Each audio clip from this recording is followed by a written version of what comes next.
Good evening दोस्तों। आज दोस्तों हम एनालिसिस करेंगे लामू पोर्ट के बारे में कि लामू पोर्ट कहाँ स्थित है और क्या लामू पोर्ट बनने जा रहा है दूसरा हम्बनटोटा। जी हाँ दोस्तों, मैं ऐसा इसलिए कर रहा हूँ क्योंकि हम्बनटोटा पोर्ट की हिस्ट्री आप सबको पता है कि हम्बनटोटा पोर्ट श्रीलंका का था, परंतु चाइना ने इससे लीज पर ले लिया है 100 सालों के लिए। कैसे? तो वह अपने डेप्थ ट्रैप पॉलिसी के तहत वह चाइना ने श्रीलंका को बहुत सारे पैसे दिए, परंतु श्रीलंका उसे लौटा नहीं पाया। कारण था रसिया और यूक्रेन वार।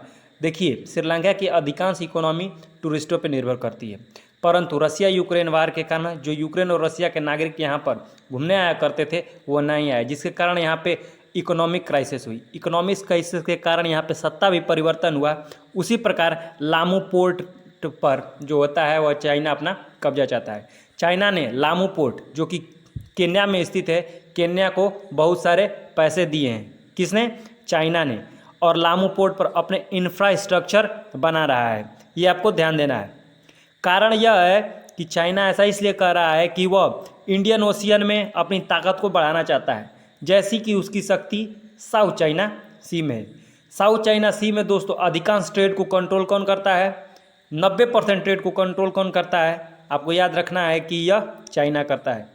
यूएसए भी इसका प्रतिरोध करता है, परंतु चाइना इस बात को नहीं मानता है। उसी प्रकार से अब चाइना का लक्ष्य हो गया है इंडियन ओशियन। इंडियन ओशियन में भारत की बढ़ती हुई शक्ति को वह कम करना चाहता है। इसी कारण से वह इंडियन ओशियन के अधिकांश देशों के पास, जो कि गरीब देश हैं या उनके पास इकोनॉमिक क्राइसिस आ रही है, उन्हें पैसा का लालच दे रहा है और अपने डेप्थ ट्रेड पॉलिसी के तहत फंसा रहा है। उसका मेन मकसद यही है कि भारत को इंडियन ओशियन में कमज़ोर बनाना, और वह भारत को अपनी पॉलिसी, दोस्तों हमने कई बार जिक्र किया है, स्ट्रिंग ऑफ पर्ल्स के तहत घेर रहा है। ठीक है, चीन के दिए पैसों से विकास कहाँ किया जा रहा है, ये आपको ध्यान रखना है कि लामू पोर्ट पर विकास किया जा रहा है। यही कार्य दोस्तों आपको याद होगा कि उसने हम्बनटोटा पोर्ट पर किया था। उसने श्रीलंका को लालच दिया था और पैसे दिए थे, परंतु श्रीलंका उसे लौटा नहीं पाया, जिसके कारण 100 वर्ष की लीज पर ले लिया है। आपको ध्यान होगा दोस्तों, अभी उसने एक स्पाई जहाज वहाँ पर लाकर खड़ी कर दी, ठीक है, और इंडिया कुछ नहीं कर पाया। इससे यह साफ साबित होता है कि वह पूर्णतः भारत पर ध्यान रखना चाहता है। श्रीलंका केन्या, आपको ध्यान रखने वाली बात यह भी है कि जो श्रीलंका है वह केन्या से अमीर है। देखिए, अफ्रीकन कंट्री में जो केन्या है वह अमीर है, परंतु साउथ अफ्रीका से नहीं, परंतु अधिकांश अफ्रीकन कंट्री में। लामू पोर्ट केन्या का स्ट्रेटेजिक रूप से अत्यंत ही महत्वपूर्ण पॉइंट है, क्योंकि यहाँ से पोर्ट है दोस्तों, क्योंकि यहाँ से बहुत सारे जो होता है कि अधिकांश ट्रेड यहीं से होते हैं। ठीक है, चाइना इस पर कंट्रोल कर लेना चाहता है, क्योंकि चाइना अगर इस पर कंट्रोल कर लेगा तो अफ्रीका के अधिकांश देशों पर कंट्रोल कर लेगा, यहाँ तक कि हॉर्न ऑफ अफ्रीका पर भी। हॉर्न ऑफ अफ्रीका में दोस्तों मैंने आपको बताया है कौन कौन से कंट्री होते हैं। 4 कंट्री आते हैं, आपको नाम याद रखना है। पहला है सोमालिया, दूसरा है इरिट्रिया, तीसरा है इथोपिया और चौथा है जिबूती। ये क्वेश्चन यूपीएससी में पूछा गया है, इसीलिए दोस्तों आपको याद रखना है। ठीक है, तो अफ्रीका क्या देश, अफ्रीका जो कॉन्टिनेंट है वह उसमें जो होता है वह गरीब कंट्री रहते हैं, और चाइना उनको पैसा देकर क्या कहता है कि अपना उपनिवेश बनाने की पूर्णतः कोशिश कर रहा है। उपनिवेश मतलब वो वहाँ पे जाके राज नहीं करेगा दोस्तों, परंतु वहाँ की जो कुछ स्ट्रेटेजिक चीज़ होगी उसको अपने कब्जे में ले लेगा। यही उसका लक्ष्य है, और इस लक्ष्य का मुख्य कारण भारत की बढ़ती हुई शक्ति को इंडियन ओशियन में कमज़ोर करना। आइए दोस्तों, अब हम लोग केन्या के बारे में समझते हैं। याद रखिएगा दोस्तों, केन्या की कैपिटल नैरोबी है। अगर केन्या की करेंसी पूछे तो सीलिंग करें, केन्या की करेंसी क्या है? सीलिंग है। अगर भाषा पूछे कि केन्या में कौन सी भाषा बोली जाती है, तो स्वाहिली और अंग्रेजी भाषा बोली जाती है। अगर केन्या में मैप के अनुसार पूछा जाए कि कहाँ स्थित है, तो यह पूर्वी अफ्रीका का एक आर्थिक केंद्र है, मतलब पूर्वी अफ्रीका का भाग है, और याद रखिएगा कि वहाँ का एक आर्थिक केंद्र है।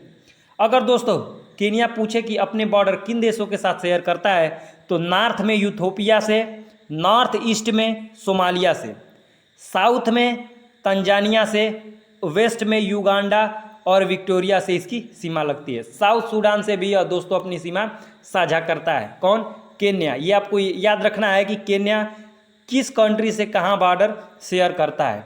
ठीक है, अगर दोस्तों आपने ध्यान दिया होगा तो ये जितनी कंट्री से भी बॉर्डर शेयर कर रहा है वह सारी कंट्री इसकी तुलना में बहुत ही कमज़ोर है। और केन्या याद रखिएगा पूर्वी अफ्रीका का आर्थिक केंद्र है। लगभग 43% जो ट्रेड होते हैं वह इसी से होकर जाते हैं, ठीक है, केन्या से। अभी अभी दोस्तों केन्या में चुनाव हुए हैं, ठीक है, और 5वें राष्ट्रपति चुने गए हैं जिनका नाम है विलियम रूटो। क्या नाम है? William Ruto. लेकिन आपको बता दें दोस्तों, केन्या ऐसा कंट्री है जहां पर जब जब चुनाव होते हैं और कोई विपक्ष की पार्टी जीत जाती है तो उसके विपक्ष में स्थित लोग वहां पे दंगे कर देते हैं। मतलब अक्सर सिविल वार से यह कंट्री पीड़ित रहती है, मतलब लड़ाई झगड़े होते रहते हैं। कभी लड़ाई झगड़े शांत भी होते हैं तो सोमालिया जो उसकी नेटिव कंट्री है, मतलब जिससे के साथ अपनी बॉर्डर शेयर कर रहा है, वहाँ का एक ग्रुप है अल शबाब गुट। याद रखिएगा अल शबाब गुट कहाँ का है? सोमालिया का है। ये क्वेश्चन आपसे पूछ सकता है कि अल शबाब गुट कहाँ स्थित है, तो ये आपको याद रखना है कि ये सोमालिया के ग्रुप है, क्योंकि ऐसे क्वेश्चन पूछे जा रहे हैं जाते हैं यूपीएससी द्वारा, ठीक है। याद रखिएगा कि जो केन्या है वह भूमध्य रेखा पर स्थित है, ये भी आपको याद रखना है। केन्या कहाँ स्थित है? भूमध्य रेखा पर स्थित है। दोस्तों केन्या जब भी सिविल वार से निपटने की कोशिश करता है तो जो सोमालिया के अल शबाब ग्रुप है उस सिविल वार से निपटते ही हमला कर देते हैं। सोमालिया दोस्तों हॉर्न ऑफ अफ्रीका में आता है और यहाँ पर कोई सेना नहीं है। आपको ध्यान रखना है दोस्तों कि सोमालिया जो कंट्री है वहाँ पे पायरेट्स राज करते हैं, जैसे जो पायरेट्स ऑफ कैरेबियन आपने मूवी देखा होगा वैसा डिट्टो। मतलब उनकी जो सेना है वह समुद्री लुटेरे हैं, ठीक है दोस्तों। तो ये रही आज की हम लोगों की केन्या से रिलेटेड एनालिसिस कि लामू पोर्ट, ठीक है, लामू पोर्ट क्यों चर्चा में है। अगर दोस्तों आपको क्लास अच्छी लगी है तो लाइक, सब्सक्राइब और शेयर करना ना भूलें।